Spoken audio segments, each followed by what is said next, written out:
Inshuti za Rwanda 24 TV mwaramutseho cyangwa se mwiriwe, twongeye kubaha ikaze kuri igitangazamakuru kibagezaho inkuru zicukumbuye, igitangazamakuru mukunda muri benshi, igitangazamakuru gikomeje kubavana hamwe kibajyana ahandi mu bijyanye n'ubumenyi. Twizera neza yuko ibyo tubaha bibashimisha. Uyu munsi rero ni ku cyumweru nk'uko bisanzwe, tubashakira inkuru yerekeranye n'iyobokamana. Murabizi neza ko tubacukumburira tukabagerera kure, tukabashakira ibijyanye n'iyobokamana mu buryo bumwe cyangwa ubundi. Uyu munsi inkuru tugiye kubagezaho, inkuru twabacukumburiye ni ijyanye n'umubare 666, umubare ukunda kubanyura mu matwi kenshi, ariko abenshi ugasanga nta bumenyi bawufiteho. Bamwe bakabwirwa ngo ni umubare wa papa, abandi bakabwirwa ngo ni umubare wa antikristo, gutyo amagambo akagenda aba menshi, ariko ugasanga ukuri ntaho kuri. Muri iki kiganiro rero turareba inkomoko nyamukuru y'uyu mubare. Ese koko uyu mubare ni uwa papa, cyangwa se uyu mubare wagiye ukoreshwa ute kugira ngo bigeze ubwo witirirwa papa, umushumba wa Kiliziya Gatolika? Ni mu kanya rero iki kiganiro cyose mucyumve, kandi murakuramo ubusobanuro bwimbitse kugira ngo ntihazagire ukomeza kuzajya ababeshya kuri uyu mubare 666. Twifashishije ibitabo bitandukanye ndetse n'abashakashatsi batandukanye kugira ngo tubagezeho amakuru afatika ajyanye n'umubare 666. Nuko rero naho mu kanya.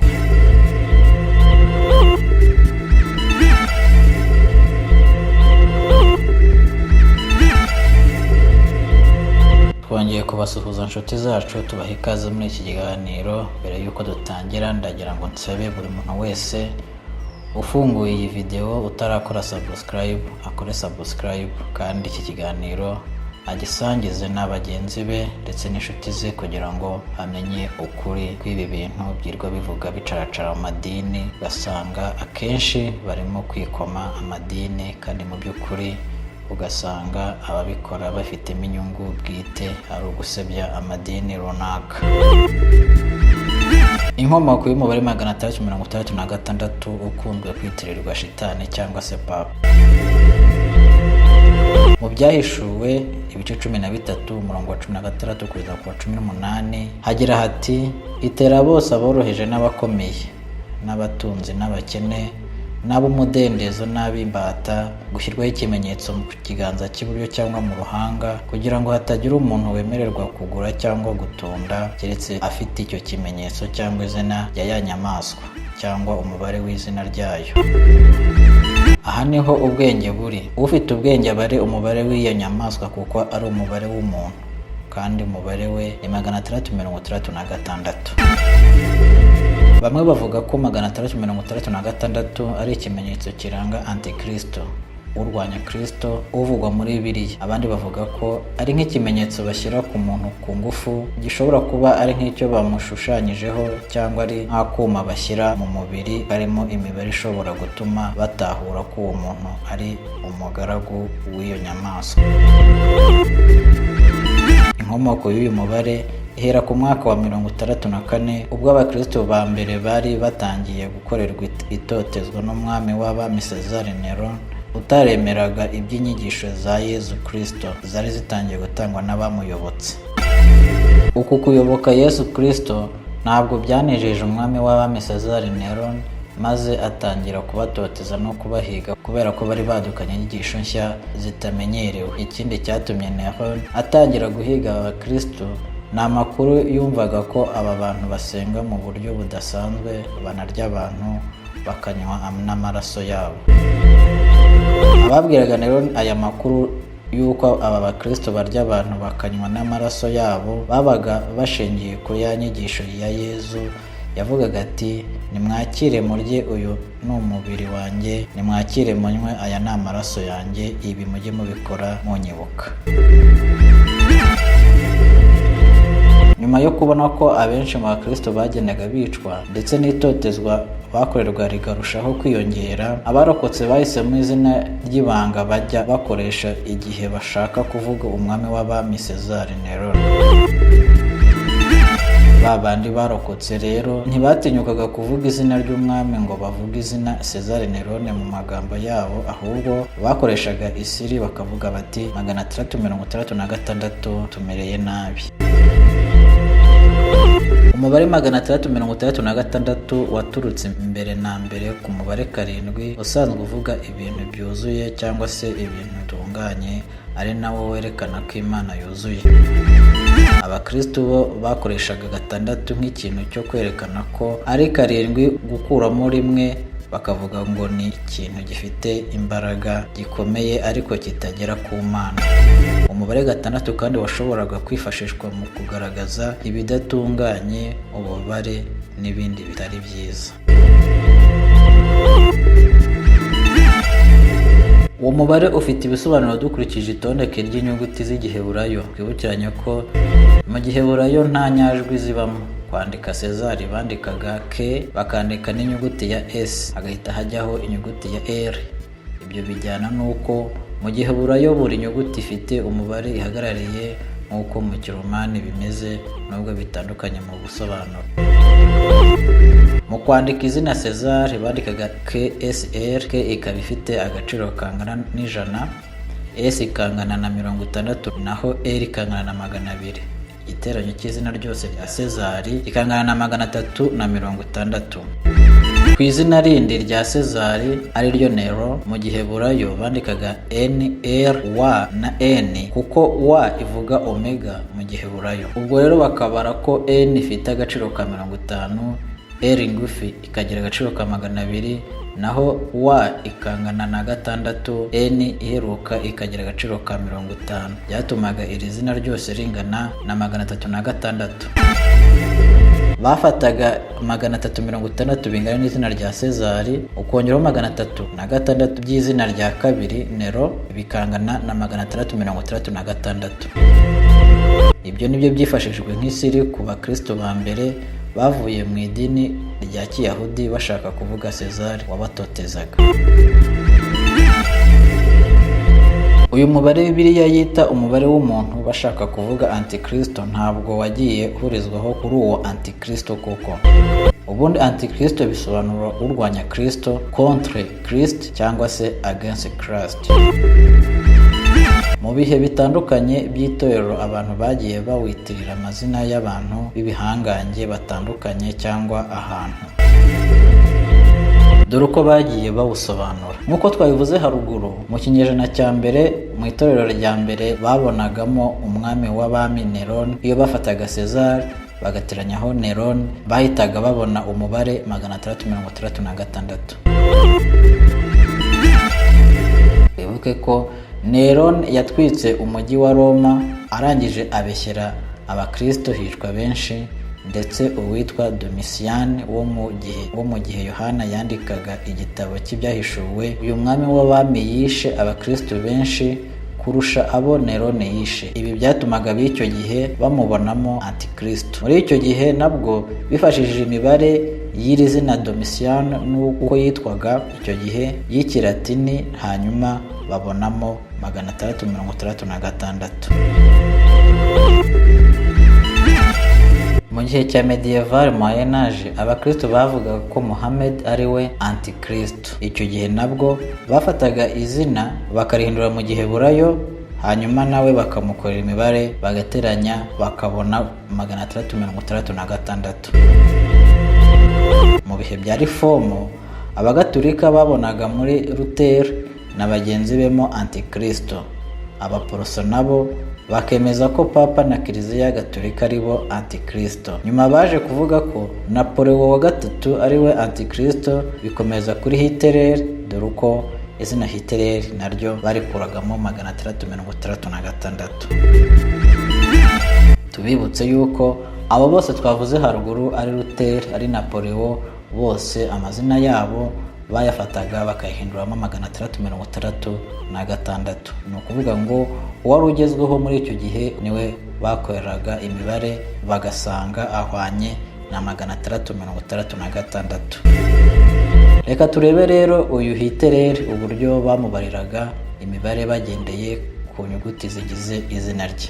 Aha bavuga ko hash yari ihwanye n'107, I ikaba ihwanye n'108, T ikaba ihwanye n'119, L ndende ikaba ihwanye n'111, E ikaba ihwanye n'104, naho L ngufi ikaba ihwanye n'117.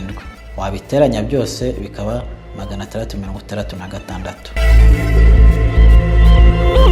Mu minsi ya none rero ubu buryo babuhuza n'ingofero ya Papa na kashe ya Vatikani handitsemo Vicarius Filii Dei.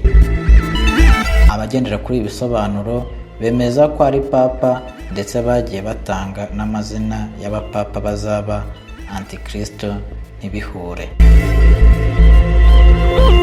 Muri iki gihe kandi hagenda hakorwa ubundi busesenguzi bwinshi bwimbitse kuri uyu mubare 666 bitewe na buri muntu uko abyishakiye. Ijambo inyamaswa rigaruka inshuro 36 mu gitabo cy'ibyahishuwe.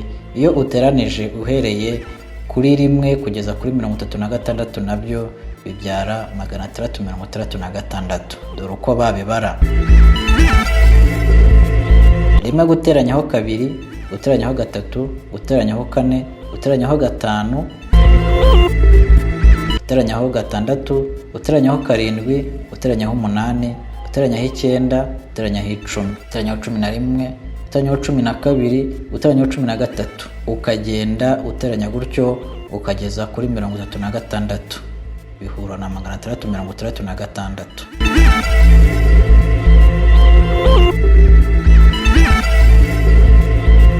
Mu rurimi rw'ikigereki ijambo Christos barihina rikavamo 666, kandi twabonye ko Antikristo yishushanya na Kristo, umuhanuzi w'ibinyoma, akishushanya n'umwuka wera, Satani akishushanya n'Imana. Akenshi amazina avugwa muri Bibiliya aba afite ikintu ahishura mu birebana na kamere ya ba nyir'ukuyitwa cyangwa se imibereho yabo, nk'uko bigaragazwa n'izina rya Aburahamu, Yesu ndetse n'abandi benshi. Izina ry'inyamaswa rigizwe n'imibare naryo nuko rigaragaza ibintu biyiranga.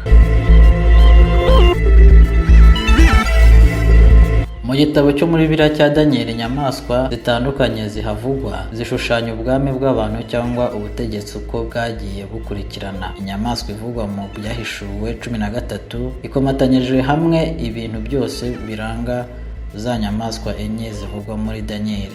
Ishushanya ubutegetsi bwa politike bw'isi yose buhabwa ububasha kandi bukayoborwa na Satani. Kuba inyamaswa ifite umubare w'umuntu bisobanurwa ko igizwe n'abantu atari dayimoni. Bw'ibyo igaragaza intege nke z'abantu ziterwa n'icyaha no kudatungana. Nk'uko twabivuze haruguru, Imana ibona ko umubare 6 usobanura ikintu kidatunganye bitewe n'uko ari muto kuri 7. Usobanura ibintu byuzuye. Iyi 7 nyine isobanura ibintu byuzuye cyangwa bitunganye muri Bibiliya. Mu kimenyetso cy'inyamaswa ari cyo 666, umubare 6 usubirwamo inshuro 3 bikaba bitsindagiriza uko udatungana kw'icyo kintu. Ahangaha bavuga yuko abashakashatsi bavuga yuko umubare 666 atari Papa, ahubwo hari ubutegetsi bw'abantu butashoboye kubaha Imana, ari nabwo bushushanya 666. Aha umuntu yakwibaza ati ese byaturutse he kugira ngo uyu mubare witirirwe Gatolika cyangwa se witirirwe Ekleziya Gatolika? Nyuma y'umwaduko w'andi madini, uyu mubare watangiye kwifashishwa mu guharabika Kiliziya Gatolika. Umupadiri bita Amerika yagize ati, urabona, nyuma y'uko andi madini aje yagiye akoresha uriya mubare agambiriye kugira ngo batuke Kiliziya Gatolika cyangwa bayangishe abantu, bagahuza uriya mubare wa 666 na Papa. Abahuza uwo mubare na Papa baba bagendeye ku magambo yanditse ku ngofero ye. Abantu bagendera ku ngofero ya Papa yambara, kuko n'umwami w'abami yambaraga ingofero ndetse ijya kumera nk'iriya Papa yambara. Noneho ku ngofero ya Papa hakaba handitseho ngo Vicarius Filii Dei, umusimbura w'umwana w'Imana. Ngira ngo hano mwabyumvishe abatari bazi ubusobanuro bw'ariya magambo yanditse ku ngofero ya Papa yitwa Vicarius Filii Dei, asobanurwa ngo ni umusimbura w'umwana w'Imana.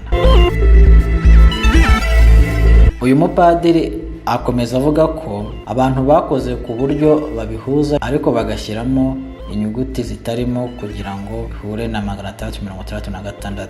Baca umugani ngo ushaka kukurya ntabura imboga agukoza. Umuntu wese ushaka kugira ngo agire icyo aguhuza nacyo yaguhuza nacyo kandi bigakunda.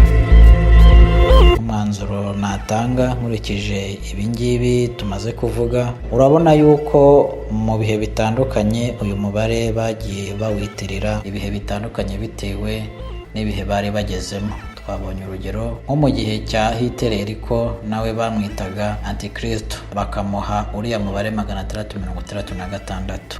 Bishatse kuvuga ko rero uyu mubare 666 kugeza n'uyu munsi nta muntu uzi ngo Imana yashatse kuvuga iki muri kiriya gitabo cya Bibiliya. Nta muntu uzi ngo uyu mubare 666 uri kuri nde cyangwa se uzashyirwa kuri nde mu bihe by'iminsi y'imperuka. Abantu gusa urebye barimo gucishiriza bajya hirya no hino babona byacitse bakabyitirira umubare 666, nyamara buriya ibanga ni iry'Imana. Gusa nabasaba gukomeza gusenga, bagasenga Imana mukiyambaza Yesu Kristo kugira ngo abafashe gusobanukirwa iby'ibi bihe, he kugira ngo mugende mwitirira ayandi madini cyangwa se ukundi kwemera ngo muyitirire 666, nyamara atari uburyo namwe mubizi neza, ari ukugira ngo mubone uko muharabika bagenzi banyu bo mu yandi madini. Murakoze rero gukurikirana iki cyegeranyo, nyabuna kora subscribe ndetse ubisangize n'abandi kugira ngo ubutumwa bugere kure, ubutumwa bugere ku muntu wese ubwifuza. Murakoze, mwari kumwe nanjye Mombasa, mugire ibihe byiza.